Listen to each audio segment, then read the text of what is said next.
Hello friends, आप देख रहे हैं स्पोर्ट्स विद रविश। मैं हूं आपके साथ रविश बिष्ट और आज बात करते हैं भाई टीम इंडिया के सेंट्रल कॉन्ट्रैक्ट्स की। टीम इंडिया का जो सेंट्रल कॉन्ट्रैक्ट है वो किन किन खिलाड़ियों को मिलने वाला है, कौन कौन से खिलाड़ी सेंट्रल कॉन्ट्रैक्ट से बाहर होने वाले हैं और कौन से नए खिलाड़ी हैं जो इस सेंट्रल कॉन्ट्रैक्ट में आ सकते हैं। और सबसे बड़ा सवाल ये, रोहित शर्मा, विराट कोहली, रविंद्र जडेजा, इन तीनों ने T20 आईज यानी कि T20 इंटरनेशनल क्रिकेट से रिटायरमेंट ले लिया है। क्या ये अभी भी A+ ग्रेड के कॉन्ट्रैक्ट में शामिल रहेंगे या फिर इनका डिमोशन होने वाला है? तो दोस्तों इसके बारे में डिटेल से बात करेंगे। आपने अगर अभी तक हमारे चैनल को सब्सक्राइब नहीं किया है तो चैनल को सब्सक्राइब करें, बेल आइकन को दबाना ना भूलें ताकि टाइम टू टाइम आपको नोटिफिकेशन मिलता रहे। रवीश बिष्ट 1 के नाम से मेरी इंस्टाग्राम आईडी है, रवीश बी ऑफिशियल के नाम से मेरा एक्स हैंडल है, वहां पे भी आप मुझे फॉलो कर सकते हैं। तो दोस्तों जैसा कि आप जानते हैं कि टाइम जो है वो नजदीक आ रहा है, नए जो कॉन्ट्रैक्ट्स हैं वो खिलाड़ियों के साथ साइन किए जाने हैं और उसमें सबसे इंपॉर्टेंट ये है कि कैटेगरी क्या होगी, कौन सा खिलाड़ी किस कैटेगरी में आएगा, ये भी इंपॉर्टेंट चीज है। तो बीसीसीआई के जो सेक्रेटरी हैं देवजीत सैकिया, उनकी जो है वो मीटिंग होने वाली है गौतम गंभीर के साथ जो कि टीम इंडिया के हेड कोच हैं और अजीत अगरकर के साथ। और अभी तो बताया जा रहा है क्योंकि गौतम गंभीर फ्रांस में छुट्टियां मना रहे हैं, वो जब अवेलेबल होंगे एक मीटिंग होगी देवजीत सैकिया के साथ उनकी, और अजीत अगरकर को भी इसमें शामिल किया जाएगा और फिर डिसाइड किया जाएगा कि किस खिलाड़ी को कौन सा कॉन्ट्रैक्ट देना है, यानी कौन से ग्रेड का कॉन्ट्रैक्ट देना है और कौन से नए खिलाड़ी जो है उनको शामिल करना है और कौन सा जो खिलाड़ी होगा वो कॉन्ट्रैक्ट से बाहर हो जाएगा। तो दोस्तों इसमें सबसे इंपॉर्टेंट पॉइंट ये कि श्रेयस अय्यर जो कि इंडिया के हाईएस्ट स्कोरर थे चैंपियंस ट्रॉफी में, जिस चैंपियंस ट्रॉफी को भारत ने जीता, जिसका मेजबान होस्ट कंट्री थी पाकिस्तान और फाइनल में हमने हराया न्यूजीलैंड को, श्रेयस अय्यर की जो परफॉर्मेंस थी और लगातार जो उनकी परफॉर्मेंस आ रही है इंटरनेशनल क्रिकेट में, श्रेयस अय्यर एक बार फिर से बीसीसीआई के सेंट्रल कॉन्ट्रैक्ट में आ सकते हैं।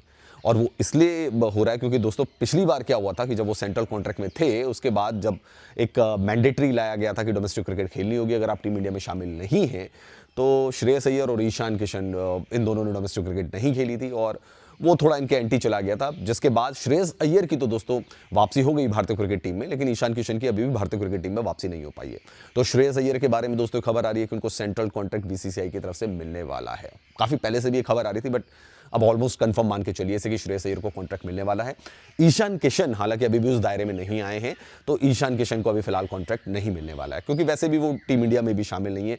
भारत की जो तीनों फॉर्मेट की टीम है, टेस्ट, वनडे या T20, उसमें किसी में भी ईशान किशन शामिल नहीं है।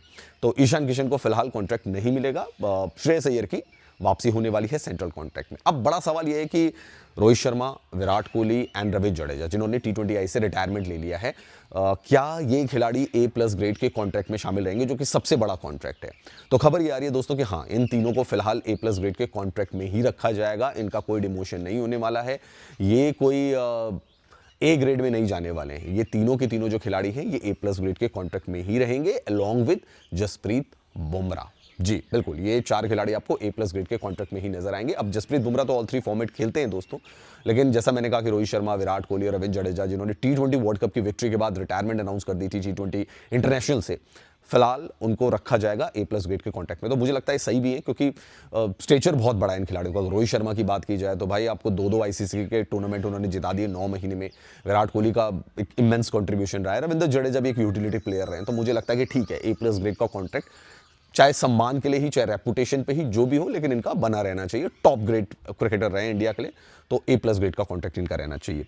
अब दोस्तों सवाल यह है कि क्या अक्षर पटेल, उनका क्या होने वाला है? अक्षर पटेल के साथ जो बीसीसीआई का जो कॉन्ट्रैक्ट था, सेंट्रल कॉन्ट्रैक्ट था, वो B ग्रेड का था।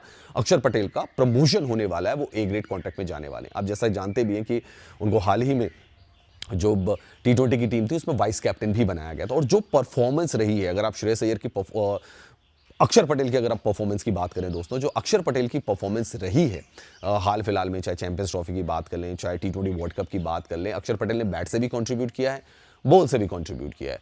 तो उनका जो है वो प्रमोशन होने वाला है, वो जाने वाले हैं B से A ग्रेड की तरफ। तो बेस्ट विशेस हैं अक्षर पटेल के लिए। कुछ नए खिलाड़ी जिनको दोस्तों अब सेंट्रल कॉन्ट्रैक्ट दिया जा सकता है, उसमें तो भाई सबसे ऊपर नाम आ रहा है वरुण चक्रवर्ती का।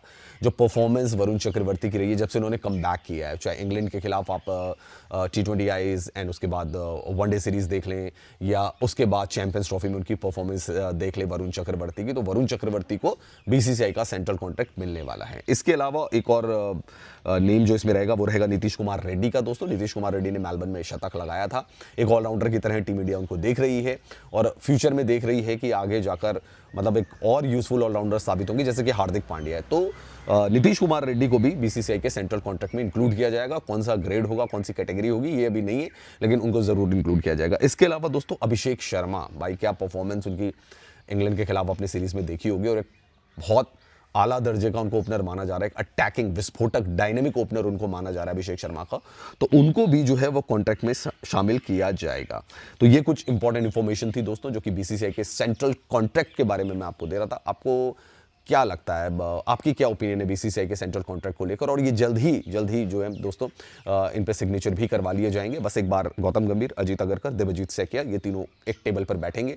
जल्द ही मीटिंग भी होने वाली है। उस मीटिंग के बाद ग्रेडिंग सिस्टम जो है उसको ऑफिशियली जो है ये तीनों के तीनों उसको रूप दे देंगे और उसके बाद जो है कॉन्ट्रैक्ट जो है प्लेयर्स के पास भेज दिया जाएगा साइन करने के लिए। लिस्ट जो है वो भी हमारे पास आ जाएगी। आपका क्या कहना है, कमेंट सेक्शन पर जाकर कमेंट जरूर करें।